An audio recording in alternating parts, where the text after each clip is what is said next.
All right, so we're at the shop. It's at night. Just got dark.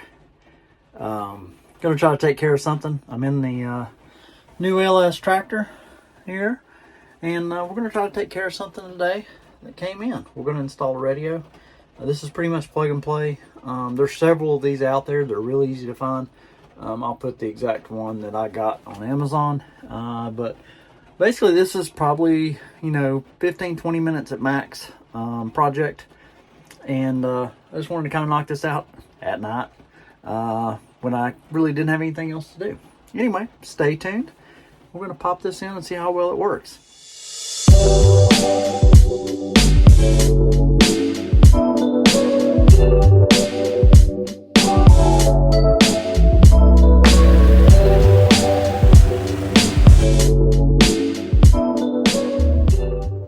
Okay, so here we are, and I apologize if there's any LED lines. Working on a light in here. The LS does have an interior light. It's incandescent, but it doesn't quite reach up here, so I've added a little bit of light. But anyway, we're going to pop this out. It's pretty easy. You can pretty much grab onto it with your hand and kind of work it loose. I'll probably need two hands to do it. But basically, it just has a clip here and a clip here, clip here, clip here. That's sprung outward into the little pockets that are in this. But let me get this pulled out, and we'll check. We'll get our wiring harness pulled out here and check to see if this matches up. Okay, so we got it pulled out. That was kind of the little recesses I was talking about. This is the piece. You can kind of see what actually holds it in there. There's one on each corner. Kind of show what it looks like. And I'm going to reach back up in here. I can see a tag. I'm assuming there should be an antenna connector and a radio connector somewhere in the mix. Okay, so there's our radio connector, and there should be an antenna connection as well, hopefully. That's it right there. So that's kind of what it's going to look like. These are blade style. A lot of folks just buy whatever radio they want to throw in here, and you can just put blade terminals on. The only place you really run into trouble is this smaller connector here.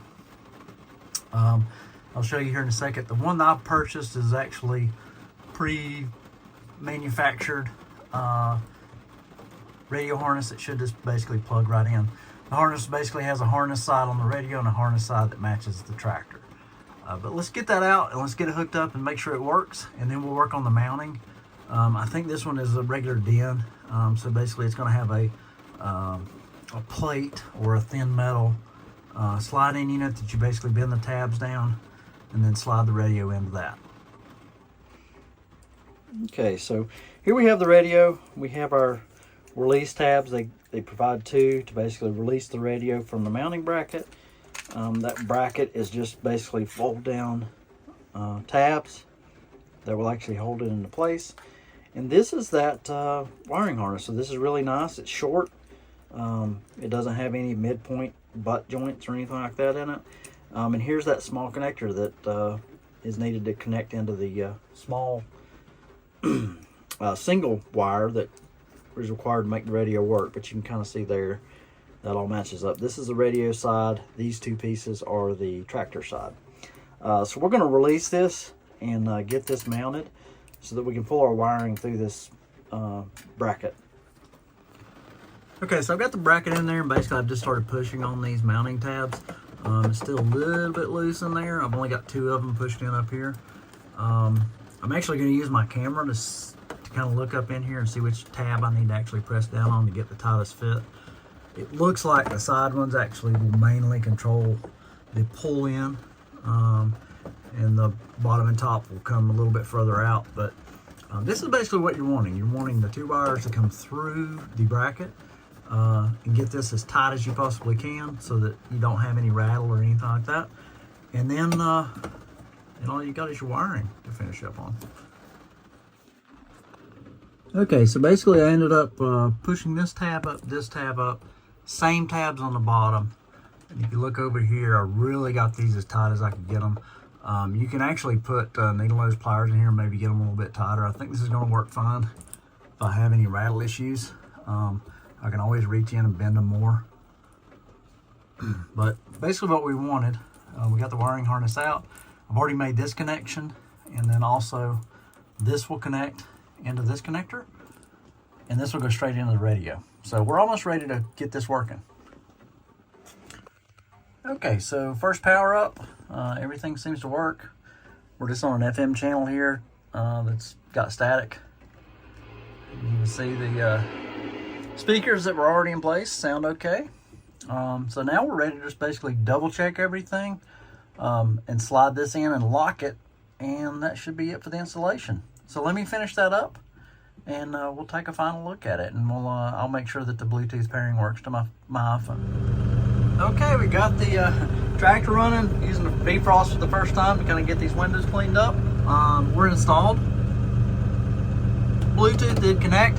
The trick to the connection is the passcode is 1234. And on my iPhone, I actually did have to tell it device type car stereo before it would actually play audio over the speakers. But works fine. Really happy with it. Really inexpensive way to add a radio to your LS Tractor. I'll put a link down at the bottom, and feel free to, eBay's probably your best bet for long-term availability. I think there was, when I ordered this one, there was maybe like just a few left on Amazon that had the pre-configured. This is what it came in. It's a Jensen radio, but they don't typically come with the pre-configured wiring harness. So if you want that, make sure that you get the right thing, and make sure you're looking for an LS Tractor harness. All in all, really happy. This did not take a long time. Got it done kind of at an off time at night, and now we got tunes in the tractor. Anyway, thanks for watching. We'll see you on the next one.